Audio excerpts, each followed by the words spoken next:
I'm pleased to say I'm joined by Hollywood Chris Dobey. Thanks for the time, Chris. How you doing? Not a problem, mate. Yeah, I'm doing good. Nice to be back. It's good to have you on. It's been a little over a year since we last had you on, end of November 2019. Lots to catch up on. The first thing to talk about is the World Championship at the end of that year. What was that afternoon at Alexandra Palace like playing Fallon Sherrock?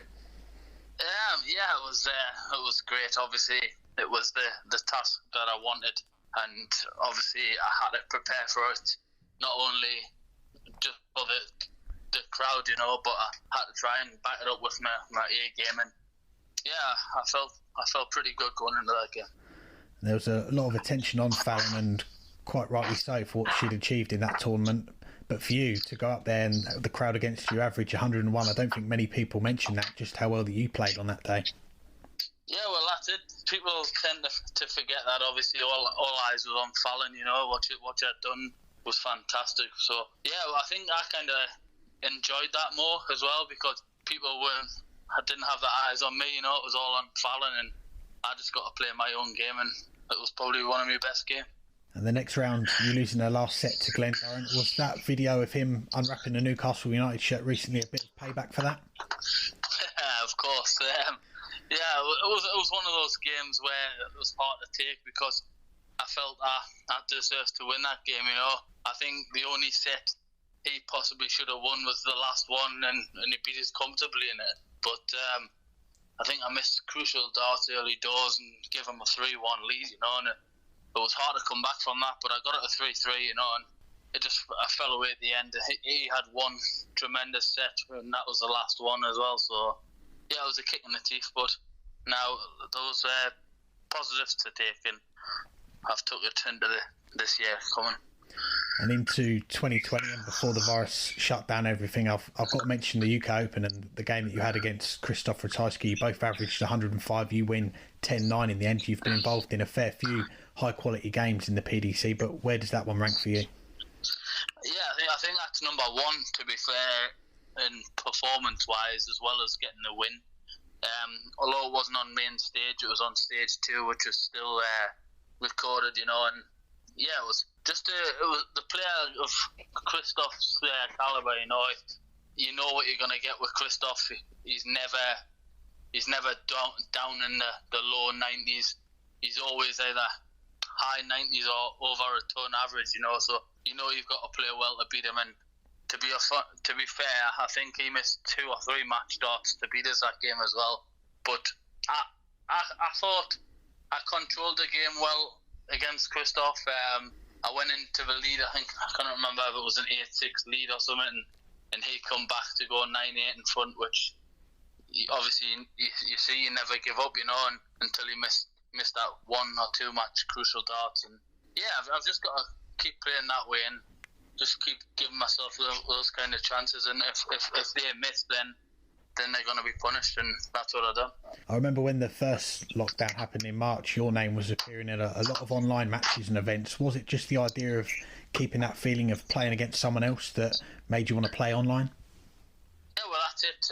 Obviously, we didn't know when we were going to start up again, so I had to take to the online darts quite quick, and obviously the PDC brought the home tour out as well, which helped a lot. So yeah, I kind of enjoyed the first lot of online matches, but it does get tiring because you're playing in competitions, maybe it's 1 or 2 competitions a day, and I kind of lost the love for the online darts other than the home tour. And yeah, obviously once we got back onto the tour, it was kind of hard to go back to playing online darts. But recently I've been playing a few nights a week online, so yeah, hopefully that's give us the match practice that I need to take onto this year. Definitely. Well, you mentioned the tour coming back in July. We had the summer series, and it looked like the practice had paid off. Maybe not in terms of going all the way in the events, but a quarter-final, 2 last 16s, and looking at your losing averages that week, 96, 99, 106, 96, 96. I know you missed out on the match play that week, but how did you look back on that week as a whole? Yeah, to be honest, I played well, and I was gutted, obviously, not to get into the match play, and because I felt my game was probably one of the most consistent people on the tour that week, and yeah, it was a big kick in the teeth not to qualify, because it's one of the biggest events to get through, And yeah, it was hard for me, but just to bounce back to reach 2 semi-finals of the majors was a pretty good year. And not long after we see the Premier League resume, and we felt for yourself, Jermaine Watermina and Jeffrey Desvan, the three challengers playing behind closed doors, not getting that big home reception like you had in Newcastle the previous years. How hard was it to get up for that game, given all that had been taken away? Yeah, to be honest, it was hard, because that was my first taste of playing without a crowd. I didn't know what to expect. Obviously, it's a massive difference to playing from 3,000-4,000 home crowd fans chanting your name, and obviously the buzz of it all. What I experienced in my first year was absolutely brilliant, and obviously not to get that again was gutting. But obviously I was still there playing darts and up there to do a job, which it just didn't click. I don't know if it was the no crowd situation, which I hadn't played in, or if it was just the fact that I was a bit disappointed, obviously not getting the same feeling as the rest of them. And we had a busy end to the year, the PDC putting on a lot of events despite all the challenges with this virus at the moment. And for you, it affected you for your preparations. The World Grand Prix, you were due first up against Adrian Lewis. He tested positive for the virus. You end up playing Simon Whitlock the following day. Looking back, I know you mentioned at the time that you felt maybe things could be done differently, like Adrian and Stephen Bunting getting the money for qualifying. What things would you like to have changed if you could do that? Yeah, of course. Obviously, that'll be the main thing. Them two lads deserve the prize money, at least for getting there. They've worked hard all year. It wasn't their fault. They picked up the virus. And I felt pretty bad for them. They were hard done by. And Stephen dropped out the top 16. Adrian Lewis, even though he was one place above me, he dropped down below us, and he didn't. It was a good game for me against Adrian, because the win or lose, obviously if I won, I would have overtook him. If I lost, he would stay there, and it was one of those games where one win for either of us can either kickstart our season, and I would have been in the top 16 for the first time. So yeah, it was a bit disappointing for me, because I felt good. I was up for it. I went down to the practice area before the game. I was practicing about an hour or two beforehand, before I got someone come over to us and said, "Oh look, you're not playing tonight. Such and such has obviously had a positive result. You're possibly going to be playing blast on tomorrow against Simon Whitlock," which I was like, oh, you know what I mean? Trying to mentally prepare for one game, one opponent. I've got a great record against Adrian. I was prepared for that game, and it was hard to get myself prepared for Simon, even though it was the following day. But Simon was coming into some great form as well on the floor. He's playing a lot of online stuff, and look what he's done since that win against me. I know before the World Championship, you said yourself you had a tough run of results, tough run of form. You said the Winter Series was the worst week of your darting career, and after the Players' Championship finals, you said it was a matter of time before things clicked back together. So what did you do during those 3 or so weeks to prepare for the big one, the World Championship? I just give myself a few days off. I didn't pick a dart up. I just thought I'll have a little break, and then I'll start putting in extra hours, So apart from doing, like, say, 3 hours a day, I'll do maybe 4, 5, break it up. But with us having the 3 days off, then I thought I would have to do it just to make up on it, And that's when I started playing these online competitions. I've had a few practice sessions with Ross Smith, Louis Williams. I'm having these practice sessions with Adam Hunt, and then I'm playing 1 or 2 competitions a week online, which has done me the world of good. And yeah, leading up to the World Championships, that's what I needed. And yeah, I felt my form was coming back as well before the World Championships, so I felt good in both games in the World Championship. I felt I played well against Darryl. I just missed a few darts at a double, and I didn't get another shot, So yeah, my form's there, my confidence is back, and yeah, hopefully this is a big year, because I'm defending a lot of money this year, so hopefully I can pick up at the start of the year this time. Well, let's look ahead, and we're going to see you on our screens a little bit earlier than we thought with the Masters this weekend. The field extended from the top 16 to the top 24. We recently spoke to Stephen Bunting. He said he was surprised when he heard the news. Was that a similar reaction that you had?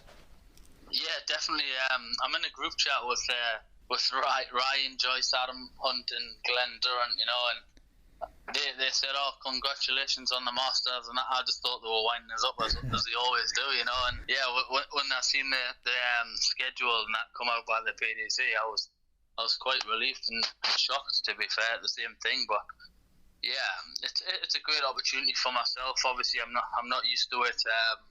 I'm just going to go up there and enjoy it. It's not a ranking event, but it's TV time, and obviously there's money to be made, and yeah, hopefully I can get a good start at the end and show what I'm capable of. And I think it'll be the first time that you'll be back on stage at the Milton Keynes stage since the Premier League. Do you see that as a chance to maybe put that game to bed, put that performance to bed, and go on a good run? Yeah, of course. There's no reason why not now.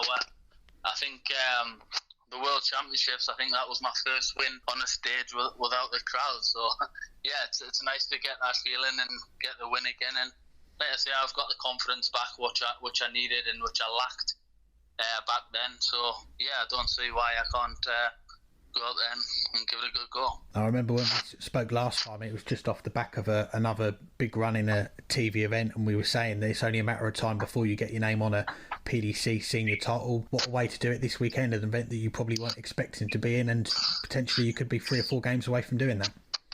Yeah, of course. Stranger things have happened, obviously. You've seen the likes of Dobey, whatever they've done, big match play champion, Jose de Souza, he's won it. Was it the Grand Slam he won?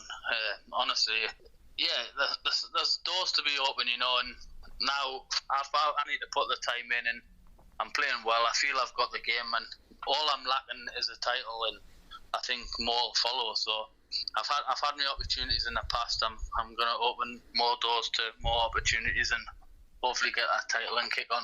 And away from your darts, I remember last year during the lockdown we heard about your dad Gordon, a good player, and he potentially putting him up for Q School. We've not seen him on the list for this year. Is that waiting until next year when things are maybe back to normal? Yeah, well, that's it. He's been practicing quite a bit at home recently, and obviously this lockdown, he's still working hard through it, So I think once he doesn't concentrate on work enough, I think he might give it a go, but he's work mad, so I think work will have to end before he goes to Q School. But hey, I'll keep trying my best to get him there. Excellent. And lastly, before we let you go, you're not the only Newcastle fan that we've got on the show this week. We also spoke to Graham Fairhurst from the PDC a little bit about Newcastle United. And is it time for a change in the hot seat, do you think? Yeah, without a doubt. It's not a good time at Newcastle, obviously, at the minute. Something needs to be changed. I think it's the same side as last season, which we felt we'd done all right last season, but they've brought in a proven goal scorer this year, and they're just not creating enough chances to him. He can't play up by himself all the time. They can't expect him to do everything.